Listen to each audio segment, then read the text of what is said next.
Assalamu alaikum. I hope you are doing great.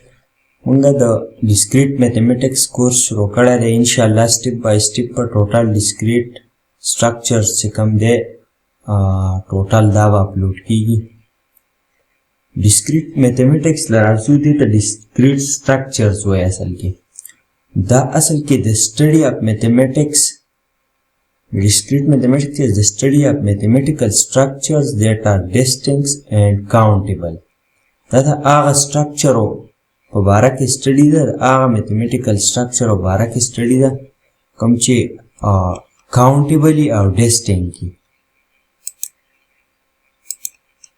د کاونټیبل څه مطلب چې شماريږي او ډیسټینګ څه مطلب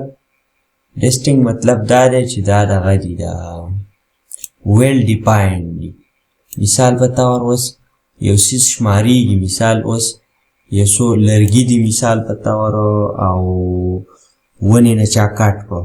او دا پراته دي نو دا خو شماريږي خو دا خو ډیفاینډ نه دي که نه دا خو دغه کېږي نه مطلب ته پې څوک پوهه کولی نه شي چې دا څنګه دغه دي که نه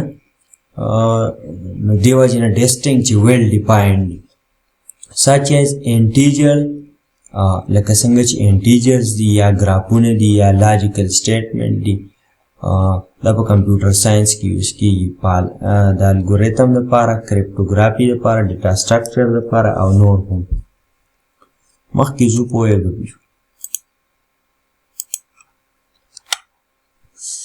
لاجیک اوس لاجیک څه ته وایي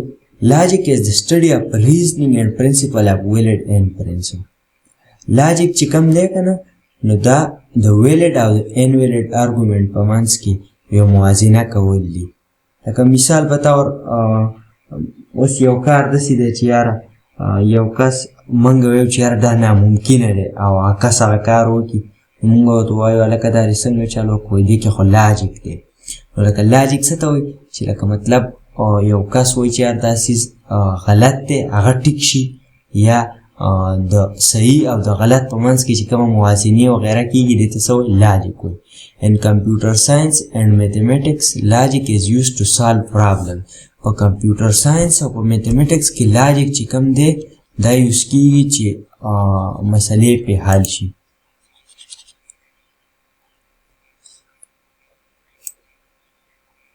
چې مسلې حل شي انالایز الګوریتم چې الګوریتم انالیسس پې وشي او سرکټ پې ډیزاین شي لاجیک په میتھمیټکس کې څه لپاره یوز کېږي چې مسلې پې حل شي او الګوریتم انالیسس پې وشي انالایزیشن پې د الګوریتم وشي او سرکټ پې ډیزاین شي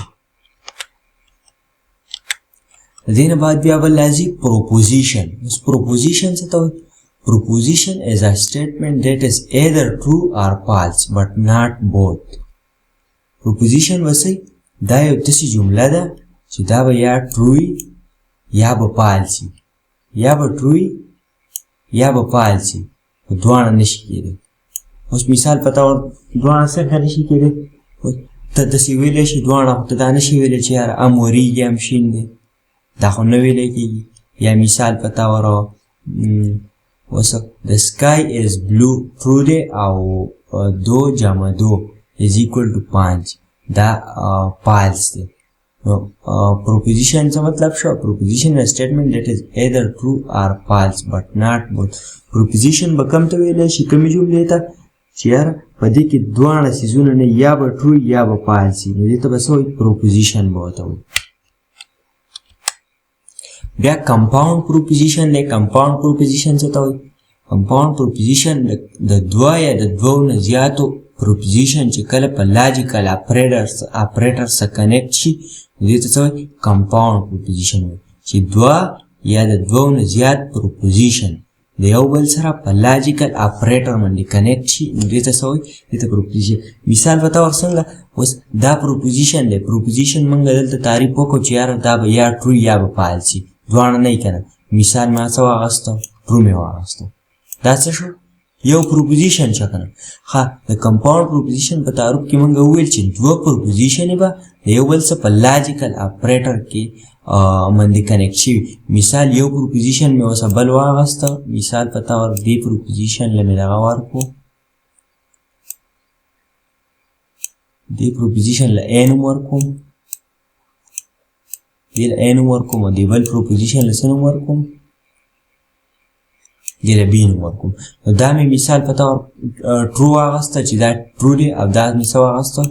فالس مې واخیسته. دا کمپاوند پروپوزیشن تعریف داسې وایي چې دا دوه کمپاوند په پروپوزیشن په تعریف کې وایي چې دوه پروپوزیشن رايوځای شي او په لاجیکل اپریټر سره د یو بل سره کنیکټ شي. لاجیکل اپریټر څه ته وایي؟ یا به اڼي یا به اڼي یا به آري یا به نیګیشني یا به امپلیچیوډي امپلیکیشن یا به امپلیکیشني. نو چې دې کې په یو سیز باندې د یو بل سره دوه پروپوزیشن کنیکټ شي دې ته به څه وایي؟ کمپاوند پروپوزیشن. دا تعریفونه دي. انشاءالله را روان لیکچر کې به زمونږ لاجیکل اپریټر باندې چې د یو بل سره دا پروپوزیشن کنیکټ شي کوم ته چې کمپاوند پروپوزیشن وایي دا مونږ مخکې ته فردر ډسکس کوو. کنجنکشن، ډسجنکشن، نیګیشن، امپلیکیشن دا به مخکې ته مونږ په را روان لیکچر کې انشاءالله وایو.